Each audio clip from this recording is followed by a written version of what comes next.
It's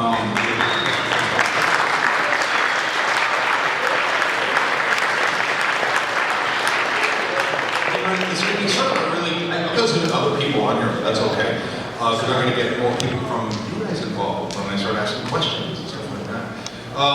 Anyway, wow, where do we begin? Let's see, we can go back to, I think, Godzilla. We're all here because we love Godzilla, right? Correct, yeah? Yes. All right. Barely. Now, when I was 12 or 14, I never in my life would have thought I could walk into Target and find Godzilla movies. Or I never thought I would see a big picture, big screen movie starring this monster and several other monsters and creating these gigantic, just because I used to see them when I was younger. I used to go to see them at a small cinema, and they would play them for $1 in the afternoons. It was a mom and pop cinema called the Jerry Lewis Cinema. How many people remember those? And anyway, they showed the things like Mecha Godzilla. They showed Godzilla versus Megalon and all that. And I thought to myself, I had teachers telling me, where's this ever going to get you in life, And then what had happened was people going like, these movies, they're going to be forgotten in 10 years. Well, no, they haven't. We were going on 65 years, and here we are.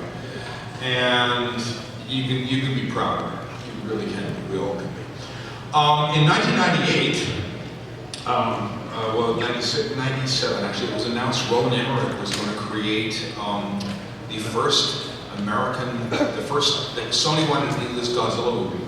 And let's backtrack a little tiny bit here. And showing how the evolution of how we got to having an American series of Godzilla, a US-made series of Godzilla films. In 1994, John Dumont was originally commissioned with doing a Godzilla film for Sony Pictures. The trouble was that he wanted a lot of money to do it. He wanted a then unheard of $120 million to do the movie. And when things went awry a little bit, it didn't work out so well. And so Toho went ahead and they made their own series of, they made Godzilla vs. Mechagodzilla, and then Space Godzilla, and then Destroyer.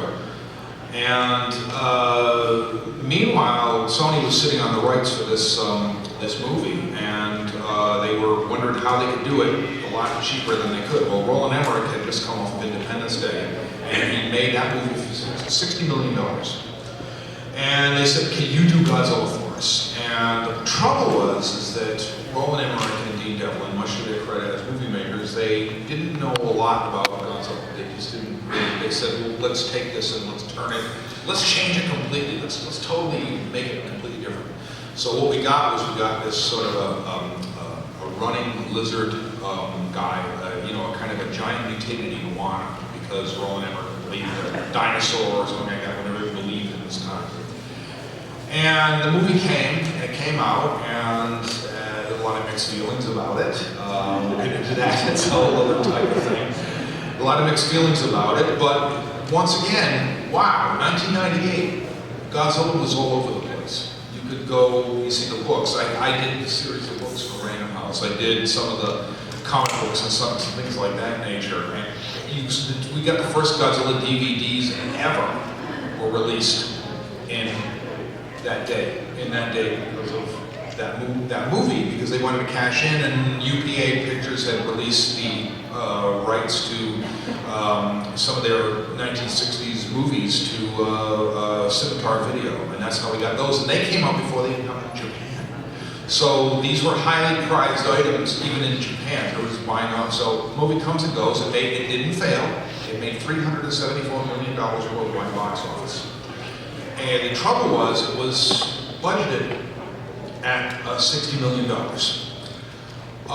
Then they had filmed it with this little fellow here, and they built a lot of these animatronics. They built a lot of, they even had a guy in a suit, so to speak.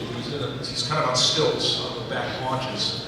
And he ran around kind of a miniature landscape, and they screened the dailies for these sometime in January '98. And they screened the Sony, the Sony executives, and they said, well, it looks like a guy in a suit. And the first reaction was, well, that's how they make Godzilla movies. And they said, well, no, we kind of want to, you know, to them, Jurassic Park had been the benchmark.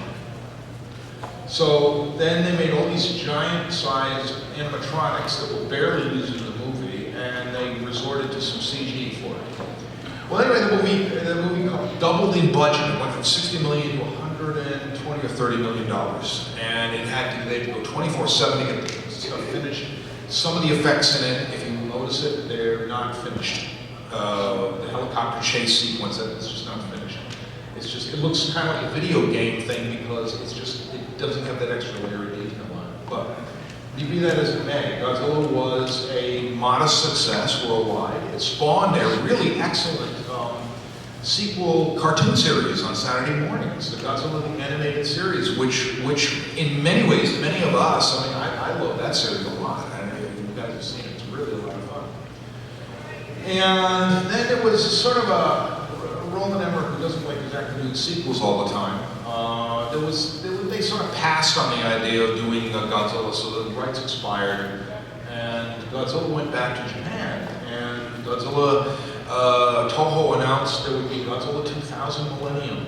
This is some of the effects, this is some of the this is actually some of the man in the suit work from Godzilla 1998 that we didn't see. And anyway, and you see he's got these very elaborate haunches. He's a mime, and he's on sort of these haunches like this, and it was really, and you can see some of it is still in the movie. There's some very sharp eye will spot it. There's some clips of it still in the movie. But what I think, personally speaking, what I didn't like about Godzilla 98 was not the monster. It was just the characters. I just thought it was just, and at the end, Godzilla doesn't die. You can't kill Godzilla. So anyway, so Toho goes and makes a now series of their own movies, the Godzilla Millennium, Godzilla, Godzilla vs. Megaguirus, then GMK and Tokyo, Godzilla against Mechagodzilla, and then Tokyo SOS, and then the final one that they announced would be their final studio Godzilla picture, which was Godzilla Final Wars. And Final Wars was sort of the failure of them financially, of all of them. They all did fairly well. And it was fun to, I actually was a running extra in Godzilla against Mechagodzilla. You can spot me in about 3 seconds. But anyway, I had attained a friendship with Mr. Shoko Tomiyama, who was the head of Total Pictures at the time. And he's become a very dear and good friend. He's moved on to other things, but he said to me one time, he said to me in 2010, he said, there's going to be another Godzilla movie. And he said, you heard it from me first, there's going to be another big Godzilla movie. I said, aha. He said, well, he said, it's going to be with Warner Brothers. And anyway, so what had happened was they announced, yes indeed, Legendary Pictures was going to do Godzilla. And who's going to write it? There was this big search for who's going to write, direct, and all that. Well, first pass was, first ideas were bandied about by Frank Darabont, and he was going for a very dark, bloody kind of thing, very, very, very dark. And that's the Comic-Con trailer you guys might have seen, where you see, like, you hear Robert Oppenheimer quote about the atomic bomb. And at that point, that's the way they were going to go. And then there was this chance encounter. Thomas Tull interviewed Gareth, a young filmmaker from England named Gareth Edwards. Gareth had completed a movie called Monsters. Did anybody see that one? Yeah. And he made that for $50,000, I believe. And he had his crew of 6, and he went to Mexico. He did his own visual effects on his Mac, and came back, and he got like a kind of a fun little movie that he had made, and he got a lot of critical accolades, and a lot of people were happy with what they were seeing. And he had gone to Legendary Pictures to make a presentation and said, let's get, I'd like to do, a movie with you guys. And Thomas Cole, who was, at that point they were talking like something like a direct-to-video or direct-to-cable type of thing, something very small. And he said, to this young director, what do you think of Godzilla? And at the end of the meeting, he had secured the deal to do this $150 million movie, Godzilla. And according to Gareth Edwards, he went out in the hallway and had an anxiety attack. I can imagine. He did a lot of deep breathing. He had to do a lot of walking around the block, you know, before he settled back in his car to go where he had to go. And essentially, they gave it to him, and then it took. It started. The production of it began sometime in 2012. And it really took close to a year to design Godzilla. It was the designs of Godzilla were bandied about by Weta Workshop down in New Zealand, and a friend of mine, Dan Falcon, worked on it, and Matt Alsop over in England at this is the clip of Godzilla, what he looks like, and I think what he looks like in the Comic-Con trailer they showed back a bunch of years ago. Anyway, so Gareth Edwards said, you know, yes, you know, do this project, and it goes out, has an anxiety attack, and then they say, okay, here's how, you know, the best way to go about it. He spent a year developing the look of Godzilla because they were really hung up whether he should be the bad guy or he should be some sort of our unlikely ally. And this was a mistake that the movie in '98 didn't correct. They didn't say he was good, they didn't say he was bad. There was a sort of a thing going on. You could interpret whatever you wanted. But now they decided, let's go with this whole idea that he's this great, sort of a monster from almost mythology. And what I loved about these movies is the fact that it is indeed, they created mythology. And, you know, the whole idea of Monarch is this, they're chasing these mystery monsters that have been with us, and with us since the dawn of time, of our memory time. And they can be the legends of dragons, they can be the legends of all kinds of things we've seen through history, and hieroglyphs, and cave paintings, and things of this nature. And here we had, you know, they decided, let's go with sort of Godzilla as this force of nature who's kind of guarding the world, and human beings start screwing around with something, i.e. they activate these they sort of bring into life these mutos.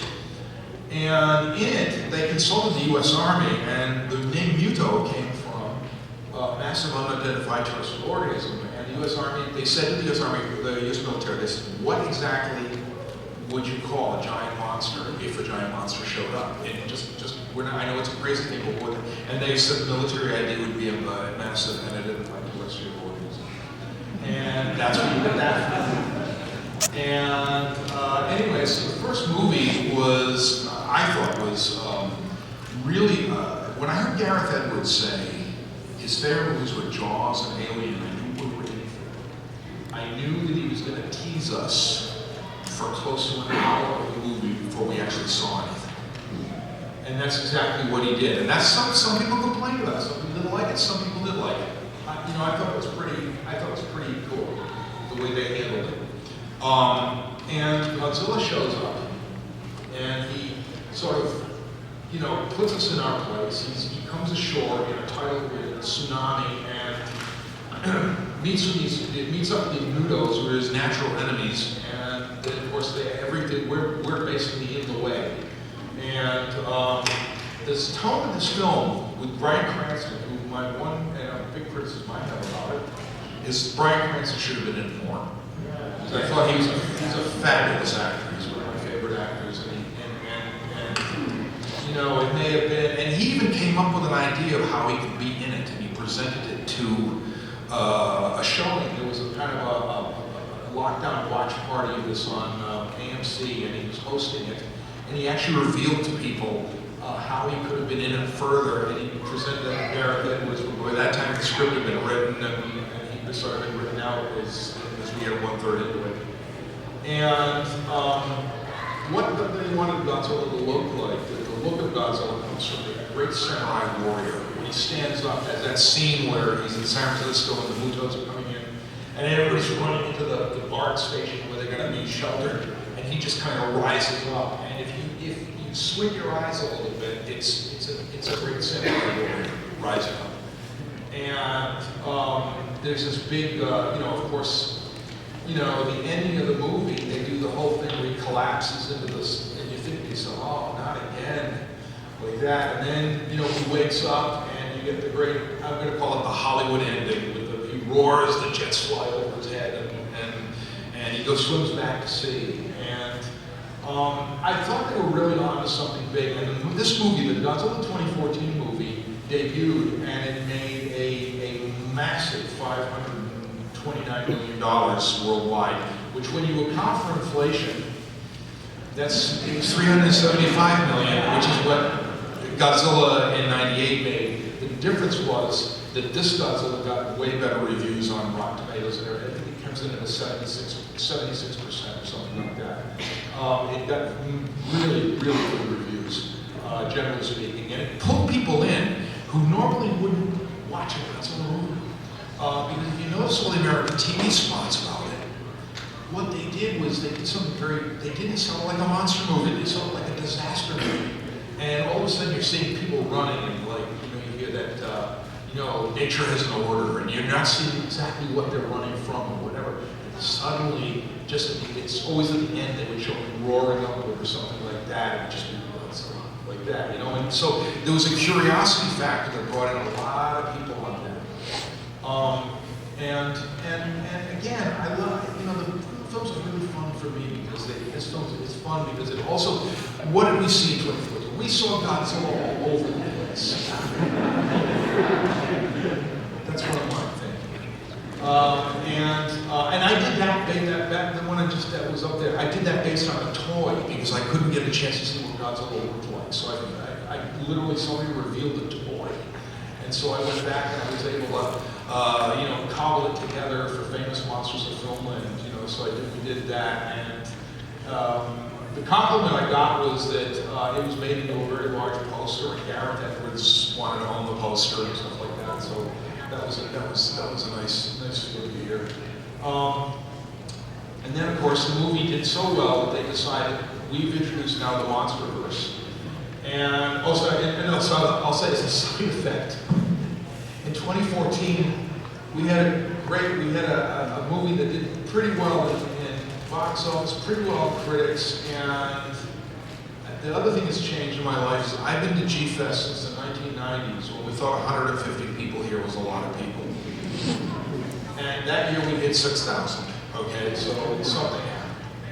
And anyway, so Godzilla, this is definitely going to warrant a sequel, and Legendary announced it, where there's a big sequel, and all that, and what they announced was they're going to do Kong Skull Island. They're going to throw a retro King Kong movie taking place in the 1970s. I loved Kong Skull Island. I thought that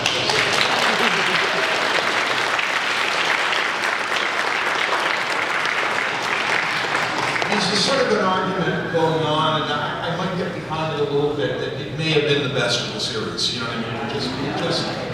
And that tag at the end was great. I mean, I loved just the fact it was in 1973. A lot of us in this room were alive in 1973, so it's kind of fun to hear. There was something to hear the music and the fashions and this sort of thing, and like the joke that got taken out of Kong Skull Island, which was they were gonna get a computer aboard one of these planes, and they said, just imagine the whole thing will fit inside this plane, this helicopter, like that, Did we ever think we'd have computers that small? And it was just like, dishwasher size thing.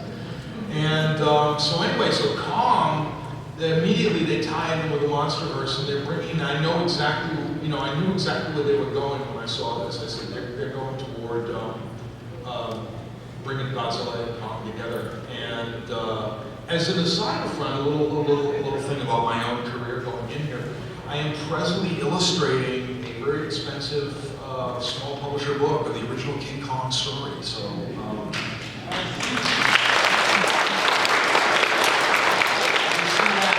That coming out in April 2023, the anniversary of Kong, and I've also illustrated and contributed art mainly to the cover to the Edgar Wallace script of the original Kong movie from '33, which, let me tell you, this thing is completely different from, this is totally different from Before He Met Mary C. Cooper. So when he met Mary C. Cooper, it became sort of a different thing, but this is the script. Anyway, so it's kind of nice that I've segued from Godzilla into Kong lately, so not that I'm complaining either. I'm writing an essay too on giant monsters for the Kong book as well, because the publisher wants me to talk about, like, you know, why it's all part of why Kong inspired Godzilla and that sort of thing. Because if we didn't have Kong in 1933, we wouldn't have Godzilla. Godzilla is kind of an offshoot of the popularity of King Kong, giant monsters. Well, Kong, that was such a satisfying film. I thought Charles C. Riley was really fabulous in it. I thought it was just like, it was the right amount of humor it needed that took it in a different direction. That lightened things up, and I thought the cast was fantastic. And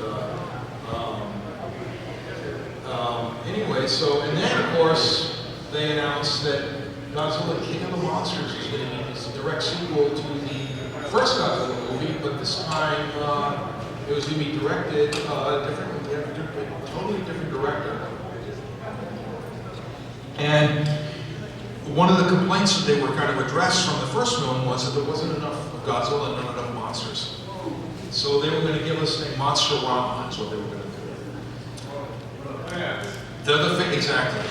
And so we got not only a Godzilla that was, you know, basically all through the movie, it was also, we got Mothra, Ghidorah, you know, and it's just, it's Rodan, and then we got other monsters that they created, like Behemoth and Methuselah, and these other new creatures that have come to life in this Legendary MonsterVerse, which again ties in with this great idea of these, you know, dragons and monsters and things that are part of our past. Like, you know, here's a good example. If you're familiar with the old story of St. George and the Dragon, it's an old story where the knight fought this dragon in England.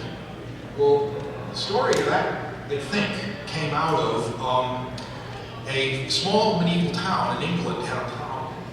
They had a saltwater crocodile that had made its way from warm waters up to near England. And it established a feeding zone. It was a 25, 30 foot long thing. That established a feeding zone right by where the sheep and livestock and things like that back in, you know, the medieval times. So they hired a guy to kill it. And there is record of it, there's record in old books of this giant 6 foot long skull that hung outside the gateway to this village. And this whole thing gave life to the idea of St. George and the Dragon. So this is how, you know, we get these great real things that happen, but they turn into mythologies. And that's how I see Godzilla and all of these things. I see these as like an epic mythology for our time, a modern mythology. And it's kind of I live in Rhode Island, so I live about 40 miles from Boston. And so in this movie, it was really fun seeing Boston getting destroyed. I mean, I've been right by the Citgo side, and they were doing extra shooting up there in the Fenway Park, and a friend of mine used to apprise me of it, and she's in SAG and all that, but she missed it too. But it was just, I thought it was a really interesting direction it took. They got more into, there was some, I'm not going to say the film is perfect, it's not problem-free. I think if I had any problem with this movie, is they threw at us so many ideas at once. It's like, we have the oxygen destroyer, and then that's just thrown in, and then we have something else, and that's thrown in. And there could have been 2 movies in that. There could have been 2 entirely different movies in that. But they put everything into one thing. Not that I'm saying it's a bad thing. Overall, I really enjoyed the movie. I thought it was just so much fun to see it come together, especially Rodan. I thought the sequences with Rodan were fabulous. And I think Godzilla is Godzilla changed because the director wanted Mike Doherty wanted he was not happy with the spikes on the 2014 one, so he said, instead of these, it's not a jagged icicle thing, stalagmite things sticking up, let's just take the 1954 Godzilla And what he did was he took a bit of Photoshop and stuck it right on a model of it like that. And that's how we got the movie, that's how we got the old spikes back. And we just look at it, it's a evolution of Godzilla. And it's all part of these great mythologies. There's a whole scene in it where they're showing you what Ghidorah is, and they didn't even want to talk, the ancient races didn't even want to talk about it. They wanted to erase from history because the thing was so scary and dark. And I think that they did I mean, the film is completely different from its predecessors because we have a super high-tech society now with Godzilla, with the orc, with the big plane that flies out, and you've got all the crew, and they've got the orca, and kind of control these monsters and stuff. So we were getting a lot more. They were going from more very realistic, what would be a realistic first movie, and then the second one was a kind of a retro fun movie. And this was a super hyper realistic, they were really going into the, what I call the kind of the Toho realm of let's give us like, really cool inventions out of the blue, you know what I mean? And then we came to Godzilla vs. Kong. And this film, I loved a lot. I thought this was I thought that the whole credit sequence was just incredible, really well done. I think that they have this great credit sequence. You see all these they recap all the movies and you see all of these great hieroglyphics and things of this nature. Why these, what we had was it was the biggest, coming out of the pandemic, it was the biggest debut of a box office for a movie. So there's something to be said for that. It stayed #1 and it streamed. It was the first time I streamed a movie in my life. And of course HBO Max, I don't know if anybody else happened to you.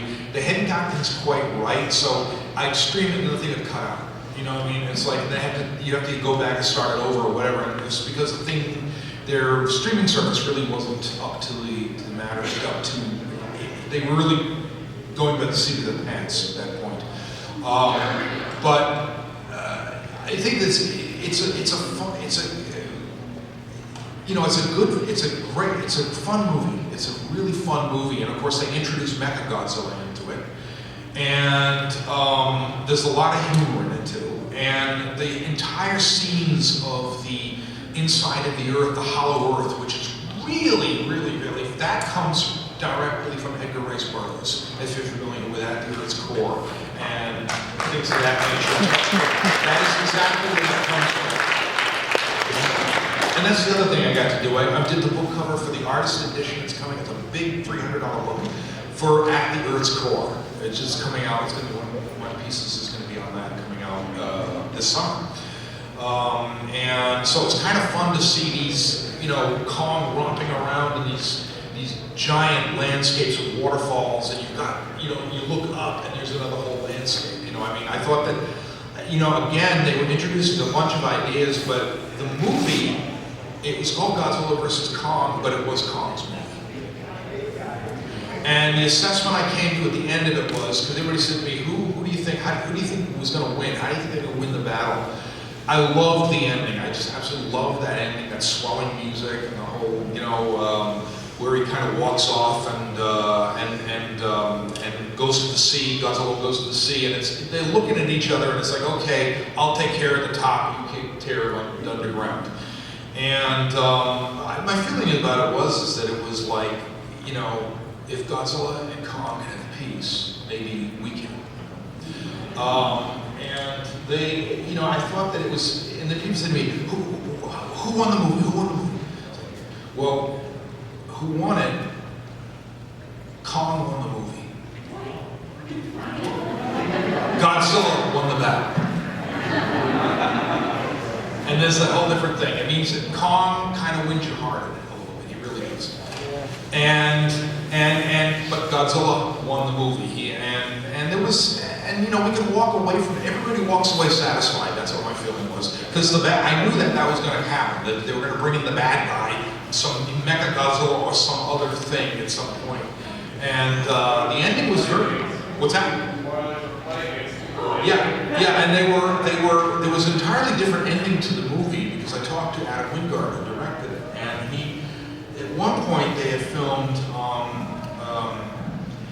an ending where it didn't test well with basically Godzilla dies in it. That's right, absolutely. Nobody was like. And Godzilla and Kong, there was this other thing that he sort of like, it was completely convoluted, and like Godzilla's got this harness on him, and Mechagodzilla's drawing his power off is what's going on in it, and it apparently didn't, and not all the effects were finished, but some of the footage was finished, but nobody liked it in the testing, and so they went back, and just before as the pandemic was hitting, and they got all the stars, and now, keep in mind, you got Kelly Hoddle, who I happen to meet, who is the deaf-mute young lady who played Gia in it, and she was 9 at the time when it started filming, and then I believe she went back for a couple of reshoots, and by that time, I think she was 11 or 12. And anybody that knows had kids, kids grow fast. And, you know, there's a couple scenes, if you look at the very ending, she looks a little bit noticeably different, a little bit noticeably more mature, because, you know, and she certainly looks that way now in person too, because she's just grown, she's grown up from the day, from being, you know, she's into her teens. And so, they went back and they filmed a lot of new footage, and they did some stuff with green screening and stuff like that, and that's what tested out a lot better. However, Wingard is saying that he's got enough footage for a 4-hour cut of the movie. That I'd like to see. You know, that would be interesting. So, but in the meantime, they've gone off to work on Godzilla vs. Kong 2. I think it's called Godzilla vs. Kong 2, the working title, Son of Kong. You know, and I know about as much of it as you do. And then, of course, they just started shooting the Legendary MonsterVerse series. It's called Godzilla and the Titans. That's the actual title of it. So obviously, Legendary's relicensed Godzilla for Apple TV to have more adventures. And I think that what is amazing about again, like I said, what it did was it took Godzilla, and these films collectively made $2 billion. And you know, for better or worse, for how I know some people don't like them, I know some people do like them, but you know, in the end, the studio that owns Godzilla is probably pretty happy, and they're going off, and of course, they did Shin Godzilla in between all that, and and again, it's a totally different type of Godzilla. Whereas this takes my concept that I'm always telling people, Godzilla is a concept. My idea that Godzilla is just a concept. If you put 4 different people in a room and told them to design Godzilla based on these certain have-tos, the stack spikes, the sort of the soaring look to him, you come up with 3 different. If you did 3 different people, you'd have 3 different Godzillas, because he's just such a concept of what you know. He can be changed, and the changes that have happened in the last 65 odd years here. That's why we're still talking about Godzilla, because he's changed.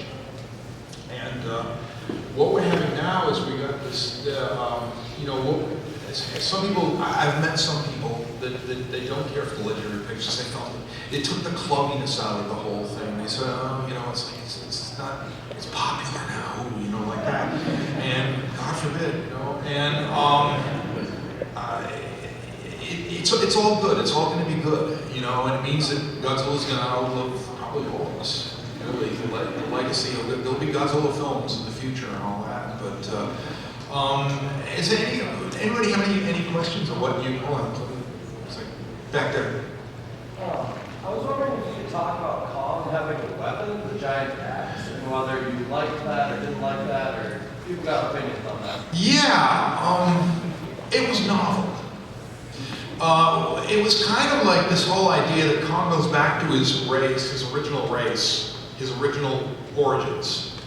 And obviously they were a tool-using society. They worked with tools, and Kong's quite intelligent, he's quite smart. Obviously that he can sign with the little girl, with the sign language, he's pretty smart on that level. And I thought that it was, once again, it took us from the realism of the first movie, and then we went into this fantastic, you know, totally, almost Marvel Universe, I'm going to say, version of what what it was. Like, you know, they probably figured that if, you know, Thor can throw a hammer around the world or whatever, or what, that Kong can have a big, he can have an axe to grind, so to speak.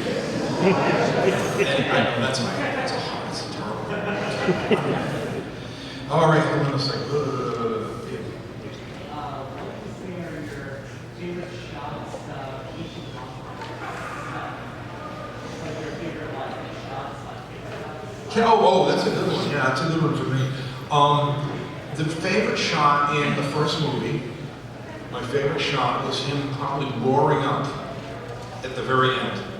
I love the endings to these movies. That's the crazy thing. The second movie was when he came up out of the water, the revival happened. And he looks down at the sub and he's sniffing it like a big old dog. He's just sniffing it, and there's this little moment of connection where, you know, he's looking at like we're on the same side. Oh, and there's another one in the 2014 movie where Ford is in the back streets of San Francisco, and then the buildings collapsed and Godzilla just shows him through the fog. And they just have this moment, and he pulls back into the fog, and the first thing you hear the nice music, and it's like we're on the same side. You know, we're fighting for the same thing. And Kong, oh boy, what did I like in Kong? Lots. The whole shot where I think where he was with a Meyer squid. Remember that? Where he comes up with the giant squid and he just started. I mean, I thought that was great. And then Godzilla versus Kong was a lot of the scene. I thought the scene with the battle on the battleship, that was fun. It was just I know people like. I actually knew a guy who walked out of that. It was like I just thought it was fun. It was like and when you do the math on it, and you look at how big he was to the same ship in the first movie, he's here and the ship is here. And in the new movie, it's the same ship and he just shrunk a little bit.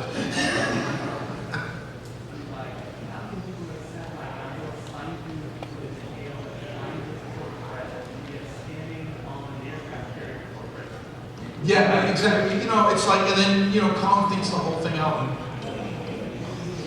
you know, yeah, okay. It's like, you know, I'm going, okay, they've gone to the Marvel universe in a sense. So,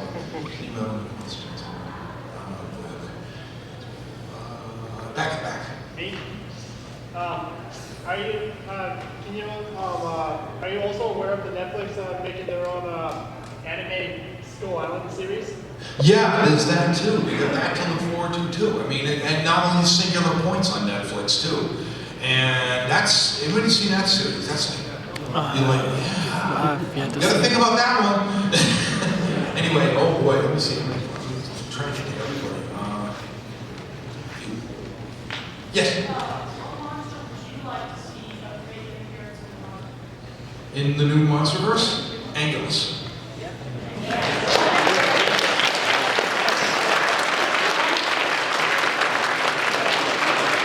And speaking of that, how many people saw Rampage? Okay, did that giant crocodile kind of look like anybody? Yeah, I'm going like, is that a rejected design for, maybe? Okay, who else I think? Next. Yeah. Since they've been repeating the thing of like that he's kind of the reason behind all these myths and stuff, that kind of led to lead me to believe that they might, I'm not sure if they should or something, go on to a direction of like different dimensions, you know, like Olympus, Asgard, or hell or heaven and stuff. Well, that's what Pacific Rim did. Pacific Rim did that. They went into an alternate dimension. Yeah. That, who knows? It's right now anything goes. Alright, so if they went down that path that's more fantasy and more this sort of stuff, how would you envision that road over the like fantasy and business away from the fantasy tech sci-fi robots? Oh, boy, that's something. I would not make it like Marvel at all, but I would try to take it in some fantastical way that there's, you know, who knows? I mean, we had fantastical ideas in the original Toho movie back in the 60s and 1970s. Incredible ideas. And I mean, look at Godzilla Rodan, they got transported to Planet X, you know, I mean, that was pretty cool, you know, I mean, I think there would be something within the realm, but it would be, I would keep it away from it, where it goes along and says, well, it's like Marvel, you know, that's what I would do. That's my personal opinion. Yeah. You. A lot of people have said that Godzilla's design and Godzilla vs. Kong is the same design as the King of Monsters. However, I don't know if anyone else knows this, but I noticed in some shots of Godzilla vs. Kong, it was a bit more show. Yeah, well, they beefed him up from the first movie. It's like, there's even a joke in the second movie, in the Monster knows it's even working out. Like, you know, yeah, they beefed him up in the arms, and I think that it's on the part of the effects companies that did it too. I believe NPC did the effects for the original movie and for the King of the Monsters. But I believe Weta was involved heavily in the second one because they wanted to try to. King of the Monsters, okay, just as a little box office thing. King of the Monsters did okay. It was the least gaining of all of them in terms of box office return. It was released on a very bad weekend with a lot of Marvel movies. It was released. The summer was, you know, tight, and I think it came out and it didn't. Perform as well as they would like it to have, and that's what I just think that it's a very, you know, it made, I think it made less than $400 million or something like that, but it did well on cable, it did well on disc, and that all goes into the pot. And when you look at the whole thing of it, it did well. They all did well. So yeah. So, but I think that I think he is probably a little more. Like, I noticed that too, a little more slouched. A little bit. You, way back. Yeah. When I've been hearing a lot of complaints from many non-Godzilla fans that the human stories just tend to be lackluster. While I looked at like movies like Spider-Man: No Way Home and Top Gun Maverick, where they had carried the movie with nostalgia and really good human stories. Do you think the MonsterVerse would improve with human stories? Does it improve with human stories? Does the MonsterVerse improve with human stories? Does it need to? I believe that when I listen to my movie bloggers, they feel like human stories seem to be lackluster because they feel they're not interesting. And I know a lot of people will go to see a movie and say Godzilla and Kong, but I feel like the story, like you read a novel, saying like, want to know what his relationship with Frank Zaragoza and his father, and it feels very interesting how it is. The problem is that it doesn't make sense. Loads of that was cut out of Godzilla vs. Kong. Apparently there's entire sequences where the young Serizawa, there's a lot more of him in the movie, in the original idea, and that what he had against with his father and this kind of stuff going on. I think what happened in King of the Monsters is they tried a family drama, and they tried to pull this whole thing in the middle of this thing, and again, fun movie, fast, and all of them were very fast-paced. That's a good thing. But at the end of the day, that it looked like that they were trying to kind of resolve family dramas, and they were trying to do so many ideas being thrown at you in King of the Monsters that I think that it got a little bit. You really had to keep who's on first, so to speak. So, but I think we need the humans. I think we need the humans to carry through to identify with the monsters because it's a case of scale. It's like we're this big. The monsters are this big, and that gives us something to identify with. It's something to connect with. So I think we need the human stuff in there.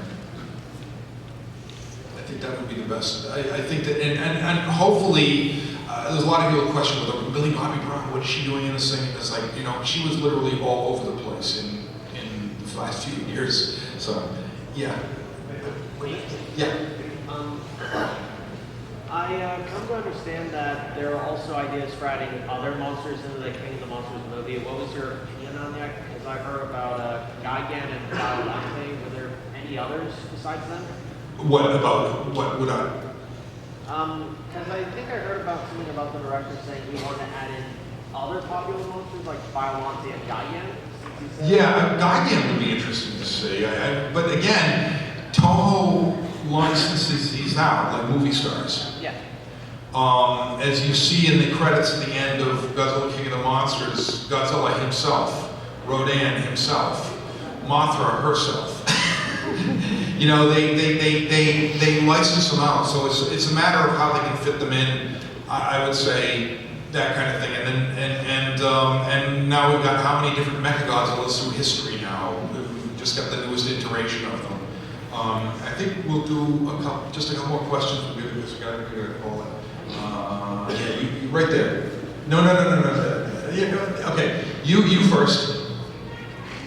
Yeah, you. What do you think about the scene where they copied and pasted the energy from the Hollow Earth? We'll say that again, please. What do you think of the scene where they copied and pasted the energy from the Hollow Earth? There's a machine that sends the signal of the Hollow Earth energy to the surface.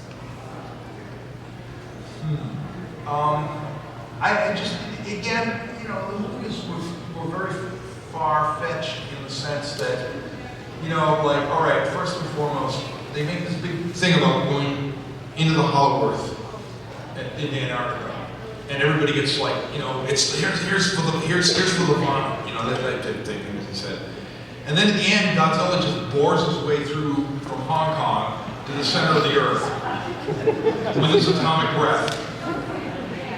And so now the Earth has got this giant hole in it that can never ever be plugged up in a million years.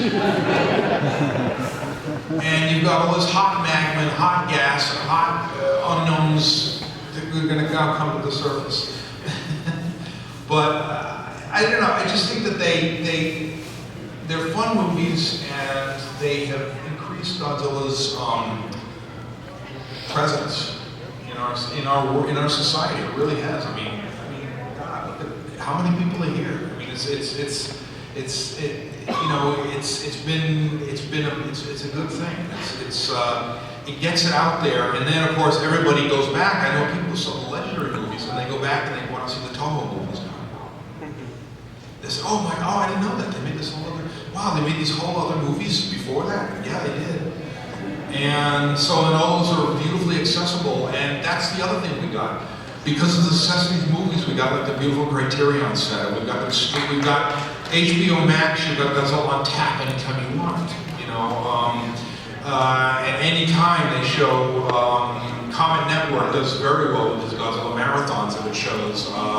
Amazon has the 90s series, the Millennium series, and you know, you're talking to a guy that somebody, when Godzilla movie was coming on TV, you used to go to the TV guide, and go through the TV guide and say, okay, this is going to be 1 a.m. Thursday, you know, but I can't miss it, you know, and you never get to see it again. Now, and then, even then, it was like watching on something called Creature Double Feature in Boston, and it was UHF TV, which meant everything was fuzzy a little bit. It really was, it was just fuzzy.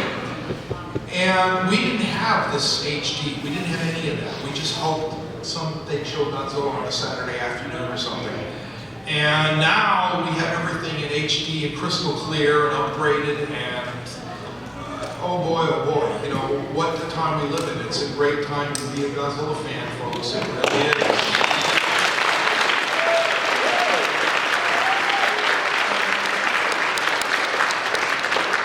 With that, I have to call it because it's 5 of.